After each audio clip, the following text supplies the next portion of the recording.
Buenas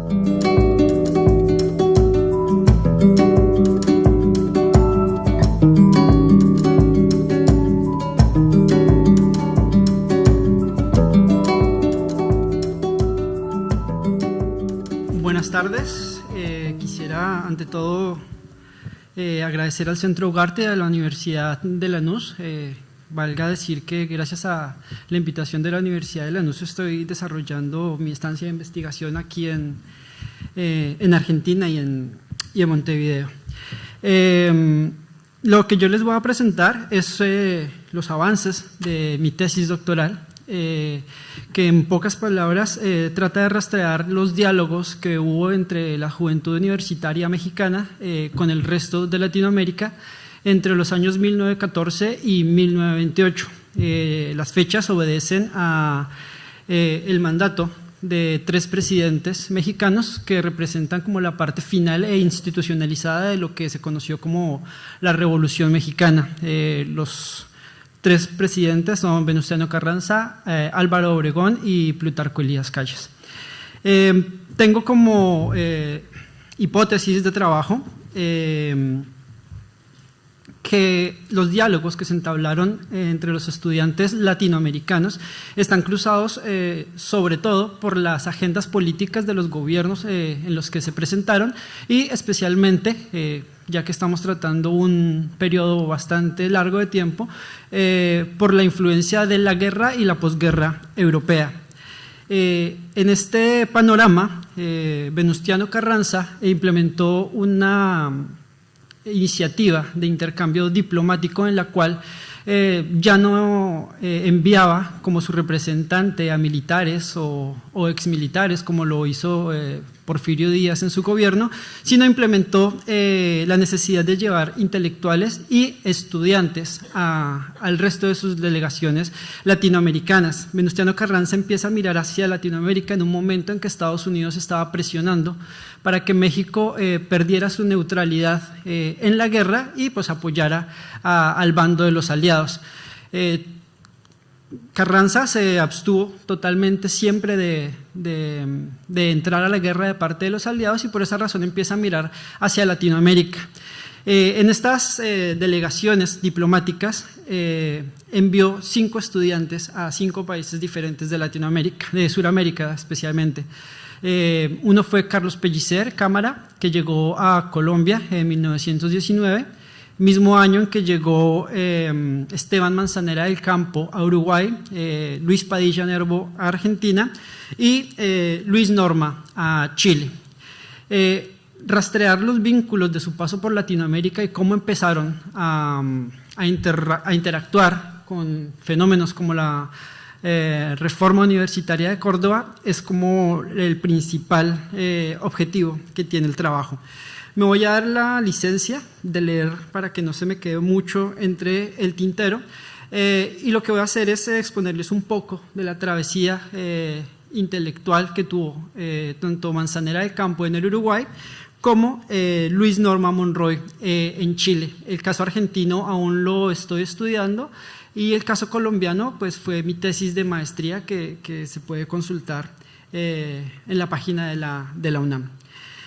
Pues bien, como decimos, Esteban Manzanera del Campo llega al Uruguay y Luis Monroy llega a Chile. Cuando llega a Chile se encuentra en un momento álgido, primero por el final de la Primera Guerra Mundial. Eso significa que la doctrina Monroe empieza a estar sonando mucho más en el aspecto latinoamericano con temor, y a ese temor se le suman las contingencias y los problemas que históricamente ha tenido Chile con Perú, en las cuales el gobierno mexicano más de una vez tuvo que entrar como a dirimir o servir de facilitador de los diálogos de las dos partes. Bueno, la necesidad de que Norma ocupase lo más pronto posible su cargo en la legación mexicana en Chile obedecía, sin duda, al incremento de las relaciones diplomáticas entre Chile y México desde finales de 1918, gracias a la intensa labor diplomática adelantada por Alberto Joachim. Alberto Joachim llega a México con la intención de renovar simpatías mexicanas para que apoyaran al gobierno chileno en sus pretensiones con las provincias de Tacna y de Arica.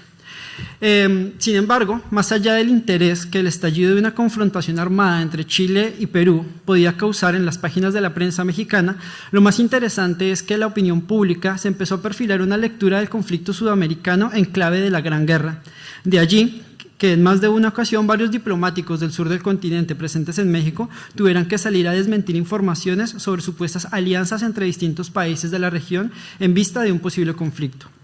Lecturas que se afincaron aún más en la opinión pública al tenerse noticias de la intención del gobierno constitucionalista, del gobierno mexicano, de, junto con el argentino, intervenir diplomáticamente en el asunto como garantes de algún tipo de acercamiento entre los países en pugna, adelantándose un poco al llamamiento que en el mismo sentido Estados Unidos haría a varios países de la región, incluyendo Uruguay.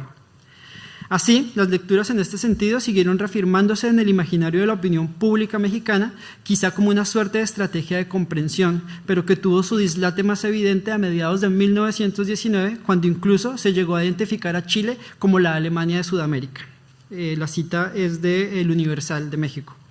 Por fortuna, en medio de este mare magnum de referencias, inferencias y suposiciones que cruzaban las noticias provenientes desde el sur del continente, en postrimerías de la Gran Guerra, el sector estudiantil mexicano veía con cierta claridad lo que estaba en juego para la región, una vez se declarase la paz definitiva en Europa. Y lo hacía de esta manera porque mantenía en contacto directo con sus homólogos chilenos. Desde finales de 1917, cuando dos estudiantes mexicanos, Alfonso de Senti y Enrique Soto Painberg, visitaron Chile con motivo de las fiestas de la primavera organizada por la Federación de Estudiantes de ese país. Es por ello que se puede entender el hecho de que a finales de noviembre de 1918 la Federación Mexicana recibiera un extenso telegrama proveniente de la Federación de Estudiantes de Chile, en el que exhortaban a los estudiantes mexicanos, cito, para llevar a cabo una campaña que traiga por consecuencia la solidaridad de los países de origen hispano de ese continente, argumentando que el preciso momento histórico actual, cuando la vieja Europa se ha suspendido temporalmente a las hostilidades, Latinoamérica estaba llamada a mantener el equilibrio internacional a toda costa, puesto que según ellos, la generación de los jóvenes, en gran mayoría estudiantes, eran los llamados a procurar el bienestar social y político de las naciones en conflicto, que solo puede conseguirse por medio del fenómeno del vínculo de la raza, el idioma y las tradiciones, razón por la cual eran los estudiantes los mejores propagandistas de la solidaridad entre los pueblos latinos de América. En un primer momento, este llamado de los estudiantes chilenos a los mexicanos puede parecer hasta cierto punto poco original, teniendo en cuenta la cantidad de comunicaciones que con el mismo espíritu se cruzaban entre los intelectuales latinoamericanos. No obstante, adquiere singular relevancia, como ya se mencionó, si se repara tanto en el emisor como en el contexto en que se produce el comunicado y la intencionalidad que llevaba implícita. Para finales de 1918, la dirigencia de la Federación de Estudiantes de Chile estaba conformada en su mayoría por estudiantes de izquierda, entre los que se destacaba su presidente Santiago Labarca, quien, fiel a sus principios antibelicistas, intentó sortear el inconveniente que sucedieron en las organizaciones que él representaba y su homóloga peruana, que se remetían no por mucho a hechos ocurridos antes de los aquí mencionados. Labarca empieza a realizar una serie de comunicaciones con la Federación de Estudiantes Mexicana, en la que pide que los mexicanos entren a dirimir las diferencias entre chilenos y peruanos.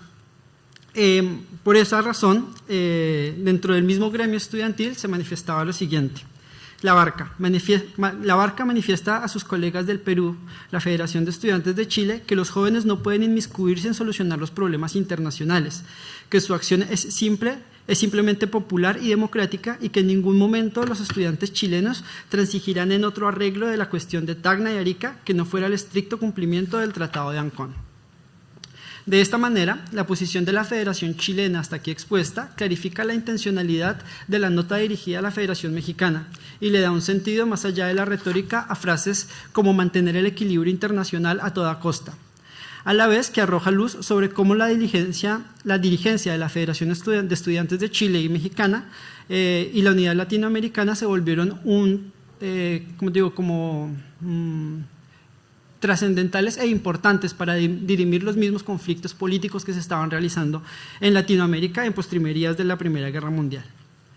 Bueno, si hasta cierto punto Luis Norma estaba siendo esperado en Chile a su llegada en 1919 por esta serie de cartas y de telegramas que se estaban realizando,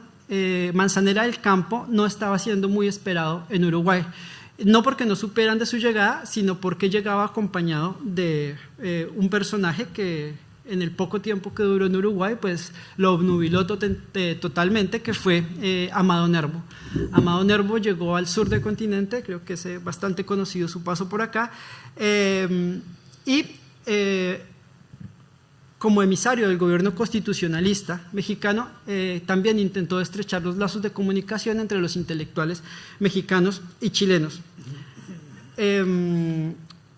Al llegar a Uruguay, se encuentra con el presidente de la República, que está recién posesionado, que fue Baltasar Blum. Baltasar Blum recibe de parte de los mexicanos una serie de saludos a su gobierno progresista, y a esas voces de saludos se unió la Federación de México. Voces a las que no dejaron de unirse los universitarios mexicanos, hartos pendientes de la carrera política de Blum, con quien se sentían identificados no solo por su carrera como líder estudiantil, por su cercanía con Héctor Miranda, personajes que, como se verá más adelante, fueron un importante referente ideológico para la dirigencia de la Federación Mexicana, sino también por el fuerte apoyo que la Federación de Estudiantes Uruguayos le demostraban en sus actos públicos. De allí que unos meses después de su posesión, el mismo Blum, en carta fechada de Montevideo el 26 de junio del 19, hiciera llegar a las directivas de la Federación de Estudiantes Mexicanos la siguiente nota: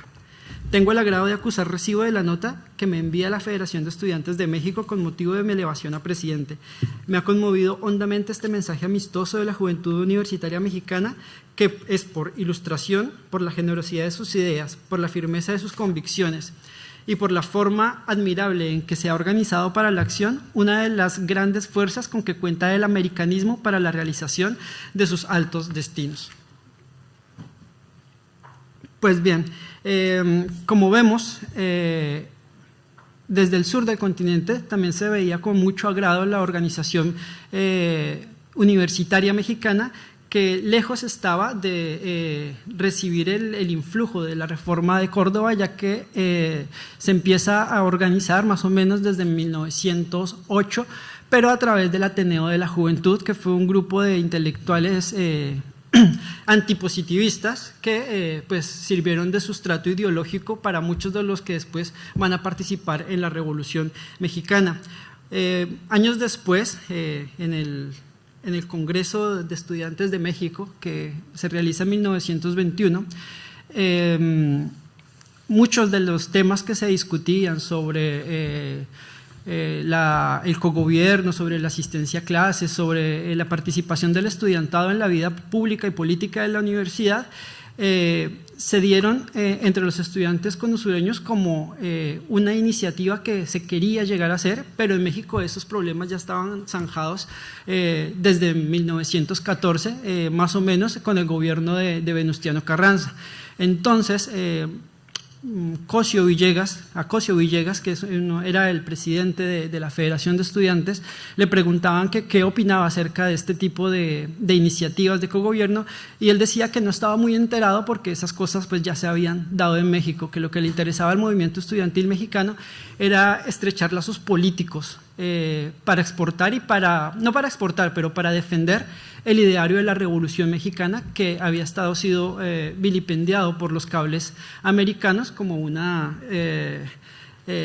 revolución de bárbaros e inhumanos. Entonces, la Federación de Estudiantes Mexicana se apropia del papel de defensor de la revolución, y por esa razón empieza a entablar comunicaciones ideológicas con los universitarios mexicanos. Hay un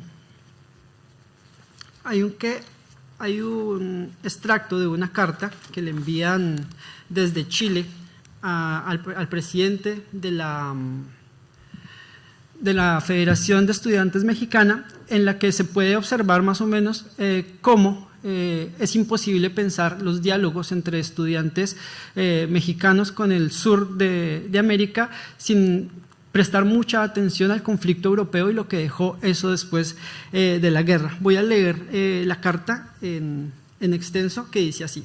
El presidente de la Federación de Estudiantes de Chile nos planteó el grave problema del panamericanismo y el latinoamericanismo, problema, según dice, del cual depende la suerte de la América Latina. Nos anuncia que un Congreso Internacional de Estudiantes se verificaría este año y en él se plantearía dicho problema, y nos indicó la conveniencia de que los delegados mexicanos y chilenos llegaran a él con uniformidad de criterios. Según Santiago Labarca, presidente de dicha federación, los estudiantes argentinos son partidarios de los norteamericanos. Los uruguayos piensan que en toda la América existe un solo ideal y por ende no existen dos razas. Los peruanos esperan y ansían la intervención americana para haber resuelto el problema con Chile. Bolivia tiene los mismos deseos para lograr una salida al mar y Centroamérica está toda influenciada por norteamericanos. Quedamos, dice, del otro bando, mexicanos, colombianos, venezolanos, ecuatorianos, paraguayos y chilenos, que entre estos, los chilenos y los mexicanos, tienen organizaciones estudiantiles, ningún otro país más, por manera que él cree que la unidad de criterio entre Chile y México nos llevaría a un triunfo de los ideales pan-latinoamericanos. Pues bien, esta carta es como el punto de partida de lo que va a seguir siendo la tesis del doctorado, en la medida en que voy a rastrear cuáles son estos canales de comunicación y cómo se pudieron ser realmente influenciados influencia unos para los otros. No hablo de una calco y copia, sino de una conversación muy fluida que hubo entre México y el Cono Sur en estos años de la Reforma. Gracias.